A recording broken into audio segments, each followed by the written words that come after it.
In this video of Psychiatry in 60 Seconds, I'm going to talk about how does one become a psychiatrist. So it's pretty long. There's undergrad, medical school, and then the actual application process, which is where I'm at right now.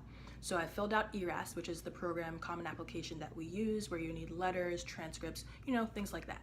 But bear in mind that this is actually applying for a job as a psychiatrist, but in a training program. So the next step is to wait to hear back from programs about whether or not they'd like to interview me for one of their spots.